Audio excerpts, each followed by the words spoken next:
Hello and welcome to the Hoof GP. Today we're visiting a farm that has nearly 1,000 jerseys. It sounds like heaven. We've no idea what to expect because sometimes we can have 30 cows to trim here and sometimes we can have 130. So let's crack on, get there and see exactly what the day brings. If you haven't already done it, make sure you subscribe. You wide awake, mate?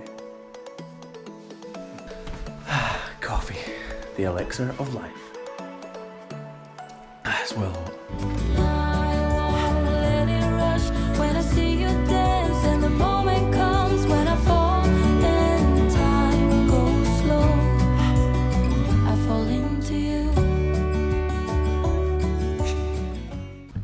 See you later, darling. Yeah, give me a kiss, don't I, mate? Love you, mate. Bye. It's a fine morning, actually. So it's 7:30 in the morning here. It's still pitch black, and we are visiting one of our furthest away farms, which is Glenap Dairy, which is home, like I said, to nearly 1,000 Jersey cattle, and they're awesome little creatures, but they're very hard to deal with. Anyway, enough chat. I'm going to be late.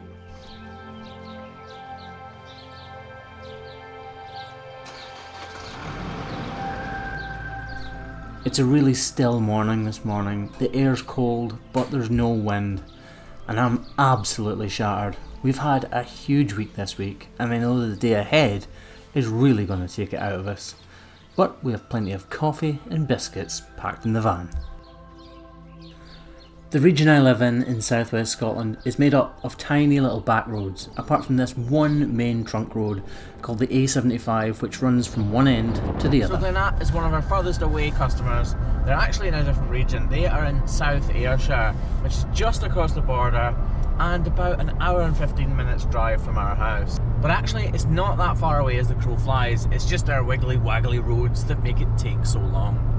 Glenap is part of a much bigger estate which owns most of the land around the little village of Ballantrae. I've been going here for years and years, and one of my good friends, Jim Murray, is the dairy manager there, so I'm looking forward to seeing him, and his wife will probably cook us some awesome lunch. So thanks, Jenny. On our way to the farm, we pass through Cairnryan, where two of the main ferry terminals for Northern Ireland are housed.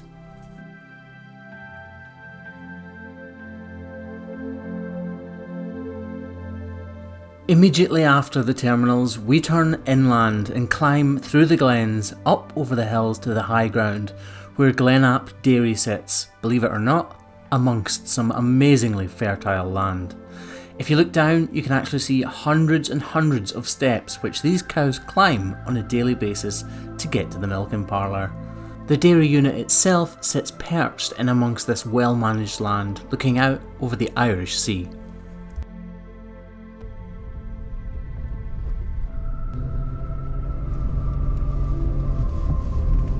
Fit through there?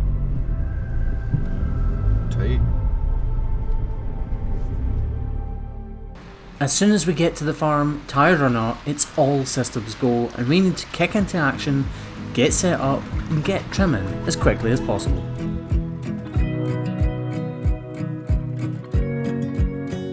I wanna close my eyes and go back, play it in my mind. A movie of us two, yeah, we were happy at the time. Can't remember what it felt like. We used to be so strong. Look, I got new wellies. New boots from Grubs and they're absolutely awesome. Check those bad boys out. Right, let's get set up.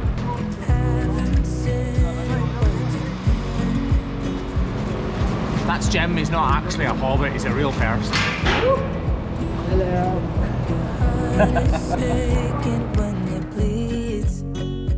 If it's over, just say it out loud. Say those words, go ahead, just shout it out. Just be honest, be a man right now. Say it's over, if it's over. Beautiful. No, Craig. Come on. Hey. So I've been coming to this farm for about 7 or 8 years now, I think. I used to come just freeze branding these cows, and now that have given up freeze branding, I'm just hoof trimming them. So we come 3 or 4 times a year because the guys here are really good at hoof trimming and they keep up to date, but when they fall behind or need more doing, they ask us to come and top them up. So today, we have no idea how many we're doing. Right now, there's about 40 behind us, but once we run out, Jim will bring us some more and we'll just keep going until we get fed up. So, about lunchtime. This was a monitor farm, and that basically means that they trial new things, or did trial new things, because it's not a monitor farm anymore, and they're constantly trying to develop new ideas, look into different ways of farming, and try and progress the industry as a whole.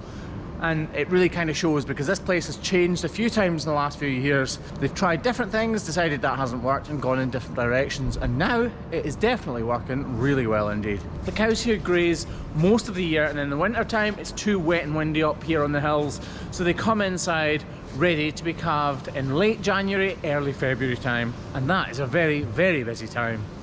Anyway, enough about that. Let's crack on and get their feet trimmed. We could run away. You and me together, baby, we don't gotta stay. Let's lose our minds. We could go crazy and leave it all behind. The majority of the cow's feet on this farm have already been attended to by one of the guys who works here full time. So, like this cow you see me trimming in the background, there's very little to take off.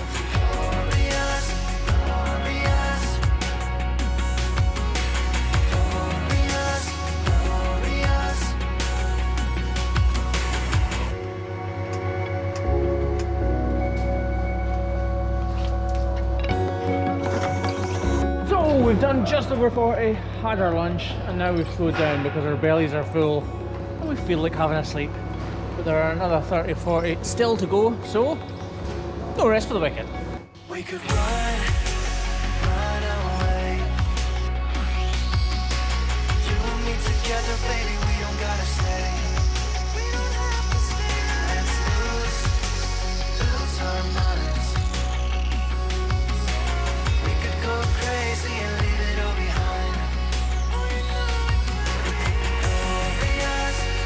Glorious.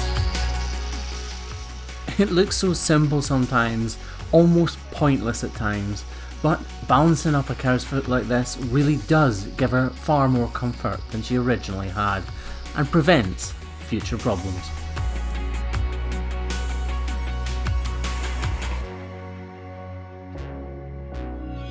This cow has digital dermatitis attacking the heel of her foot, so we're cleaning it off. We're going to trim out excess horn in between the feet to allow slurry to disperse from the area, and then we're going to treat it properly by opening up the interdigital space, giving it a coating of salicylic acid, and wrapping it up with some vet wrap for 3 or 4 days.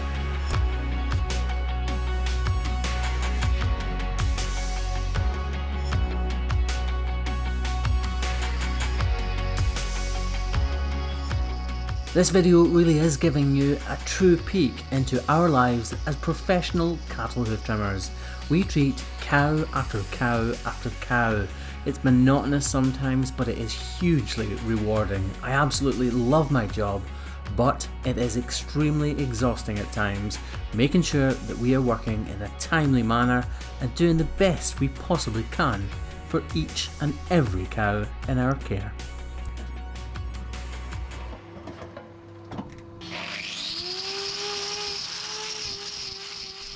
This cow was showing signs of pain on this back right foot, and once we picked the foot up and began the trim, it became clear there was a crack in her white line. So we set about doing a routine trim and then alleviating the pain from that area by reducing the amount of weight it has to carry and removing all of the loose horn. This is a small problem, but it's a big deal for this cow.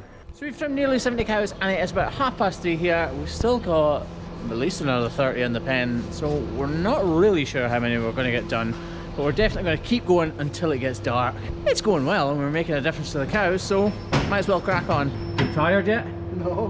What's your answer to when people think that we don't trim that many cows? I haven't got a word that's nice.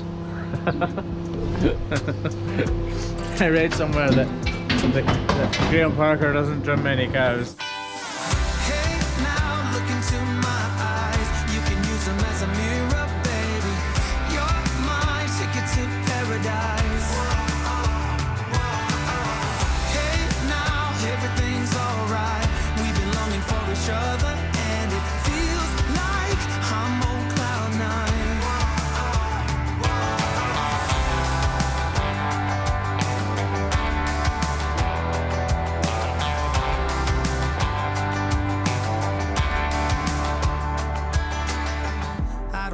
me without you.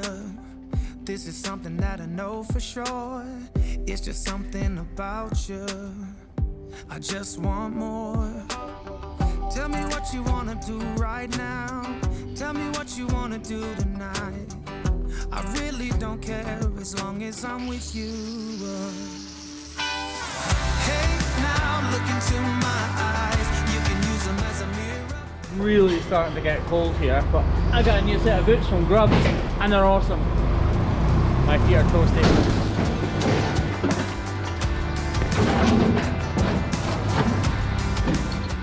We're really starting to lose light now, and we still got maybe 40 there. I said they were jerseys, and you're probably looking at them thinking they're black and white, not jerseys, but they're jersey crosses, which is why they're little. What's wrong with this cow? Tona crosses. Not good for this girlie. She'll feel better once Craig's attended to her needs though. What's your Craig? Craig's becoming more and more confident all the time, and it's awesome to see.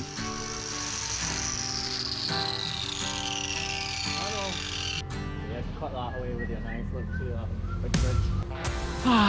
So we've done, how many have we done? So we're on 72 cows right now, nothing out of the ordinary, but it's still hard work.